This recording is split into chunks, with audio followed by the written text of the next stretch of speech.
le Seigneur Jésus-Christ vous bénisse. Nous avons un point que nous voulons traiter encore par rapport aux questions que nous recevons à chaque instant. La question relative au songe. En fait, comment peut-on reconnaître le vrai songe? En réalité, dans la Bible, on parle beaucoup de songeurs. On a parlé de Joseph, on a parlé de Daniel. Vous allez remarquer que c'était des gens qui interprétaient les songes. Et c'est vrai que l'interprétation des songes, ça existe encore jusqu'à présent. Vous allez remarquer avec moi que dans la Bible, il arrivait qu'avant l'Urim et Thummim, ou encore après l'Urim et Thummim, parce que ce qu'on appelle par l'Urim et Thummim, c'est en fait autrefois après la mort d'Aaron, il y avait encore des vêtements que Aaron portait et sur ce vêtement, il y avait les 12 pierres qui constituaient l'Urim et Thummim, les 12 pierres qui constituaient les 12 tribus d'Israël. Et sur la poitrine, ces 12 pierres, chaque pierre représentait chacune des tribus. Maintenant, quand une personne présentait un songe, et si le songe là était vrai, il fallait que l'Urim et Thummim, que ce soit une vision, il fallait que ça puisse trouver les 12 pierres de pierre, de telle sorte que ça formait la couleur cette couleur de l'arc-en-ciel. Et avec le temps, les gens continuaient toujours à utiliser l'Urim et Thummim. En dehors de l'Urim et Thummim, il y avait aussi le fait qu'on n'avait plus l'Urim et Thummim avec nous, disons, avec les enfants d'Israël, mais le songe aussi continuait toujours. Il y avait toujours des songeurs, il y avait toujours des gens qui avaient des songes, mais quand on parlait de songes, il y avait des gens qui avaient aussi, que Dieu avait donné la capacité d'interpréter les songes. D'ailleurs, cette capacité était même avant même que l'Urim et Thummim soit là. Dans la Genèse, on parle de cela, avec le temps, ça continuait toujours. Donc il y avait des gens qui avaient la capacité d'interpréter les songes. Maintenant, le problème c'est qu'aujourd'hui, les gens font toujours des songes, à chaque instant ils ont des songes, mais il faut comment savoir avec exactitude que le songe que l'on a présenté est un vrai songe. Ça vient de Dieu, non seulement le songe, la personne qui interprète, parce qu'il y a certains qui disent que non, bon, Dieu m'a donné cette capacité d'interpréter les songes. Mais quand on vérifie par rapport à la réalité, il y a une grande différence. Maintenant, comment faut-il faire? Ou encore, qu'est-ce qu'il faut faire pour que l'on reconnaisse le vrai interprète des songes? Comment reconnaître de la même manière avec les gens qui ont le don d'interprétation des langues. Voilà, donc on devait connaître que non, bon, celui-là a interprété les langues, c'est une vraie interprétation, ça c'est une autre paire de manches. Mais si nous repartons sur les songes, il devait aussi avoir des gens qui avaient la capacité d'interpréter convenablement les songes. Maintenant, pour les reconnaître, comment faut-il faire pour reconnaître une personne qui réellement Dieu a donné la capacité d'interpréter les songes?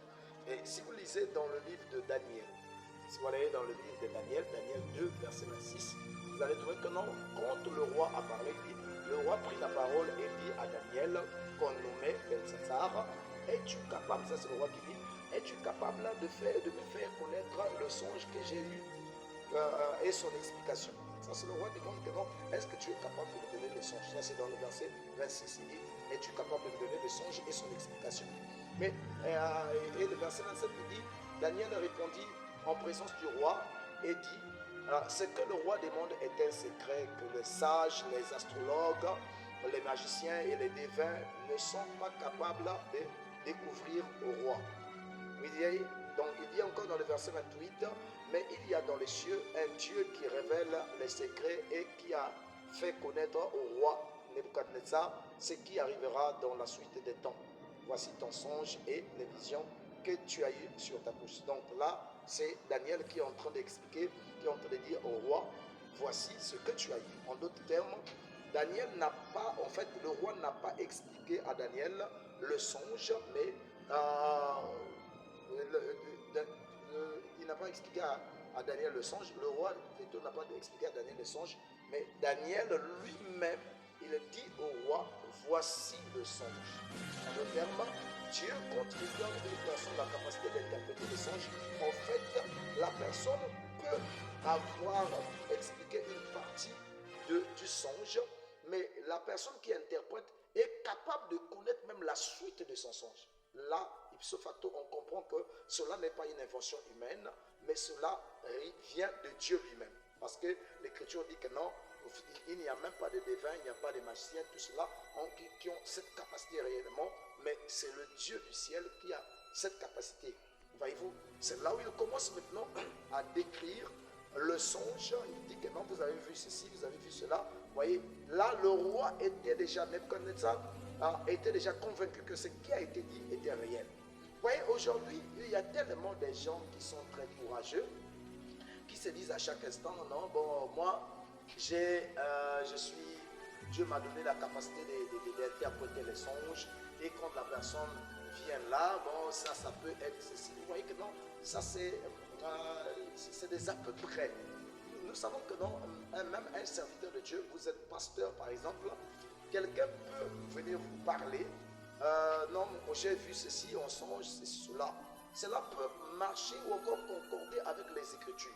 Et à partir des Écritures, vous pouvez dire que non, telle chose symbolise ceci, l'autre symbolise cela. Ça, c'est pas l'interprétation simplement par rapport comme un don, mais une personne peut comprendre par discernement que ce que vous avez vu, ça peut signifier ceci. Il va vous dire simplement par rapport à l'expérience, il faut beaucoup prier parce que c'est quoi? Ça montre souvent tel signe. Ça, c'est différent. Mais non, une personne que Dieu a donné ce don, que Dieu a mis cette capacité dans la personne, vous allez trouver que non, c'est comme si vous deux, vous êtes en train de voir la même chose. C'est comme si la personne participait à votre songe. Donc, voilà pourquoi il arrive que, avec l'histoire de Daniel ou encore de Joseph, il a demandé que non, accorde-moi le don. Donc, quand il est parti, il a interrogé Dieu, Dieu a montré. Et quand il vient là, il explique ce que Dieu a dit par rapport à cela, avec le détail à la fin. Oui. Donc, il y a tellement de la fabrication humaine. Nous devons faire très attention à ce que l'homme est en train de fabriquer aujourd'hui. Tu n'as pas le droit de dire que non, bon, parce que voilà, je suis en train là, oh, Dieu m'a dit. Non, nous ne devons pas dire Dieu m'a dit alors que Dieu n'a rien dit.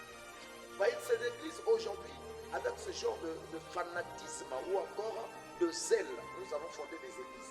Et les gens sont en train de venir nombreux sur cette fabrication. La plupart, je vous dis bien, la plupart des dons dans les églises, c'est une fabrication humaine. La plupart, c'est une fabrication. Et à bientôt, ça va même commencer à diriger les églises, diriger le pasteur, diriger le membre. Et les gens ne regardent plus à la parole de Dieu, mais ils se regardent maintenant aux dons.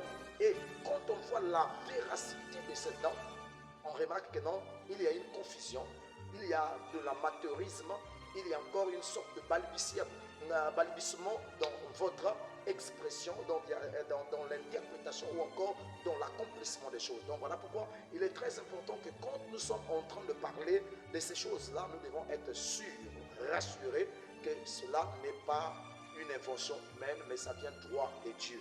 Donc pour simplifier, je dirais que non, si une personne a un songe et que vous dites que non, je peux interpréter les songes, ou encore Dieu a donné à un tel, parce que c'est quoi? C'est comme c'est toujours ça, c'est comme le don de l'interprétation des langues. Donc, c'est de la même capacité, c'est la même lignée. Les gens ont cette capacité, ce don-là d'interpréter les songes. Ils vont de pair. Vous voyez? Parce que c'est quoi? Un songe qui s'accomplit comme il se doit, ou encore comme vraiment dans le droit chemin, ça devient une prophétie. Une langue avec l'interprétation, ça devient une prophétie. Donc, une personne aussi qui a des songes, qui est avec l'interprétation exacte, ça devient une prophétie. Donc, celui qui a la capacité de décortiquer cela, ça devient une personne qui a un don d'interprétation. Voyez, donc c'est très important de faire attention avec ces choses-là. Et sur cette base-là, il y a des gens qui ont même créé des églises parce que quoi? Ils savent comment manipuler les gens, comment embrouiller les gens. Et prochainement, si quelqu'un te dit que je peux interpréter ton songe, vous lui dites simplement, ok, comme si vous avez cette capacité, je vous donne simplement la moitié de mon songe et vous me donnez la suite. Si c'est Dieu qui lui a dit cela, certainement Dieu donnera la suite. Merci beaucoup.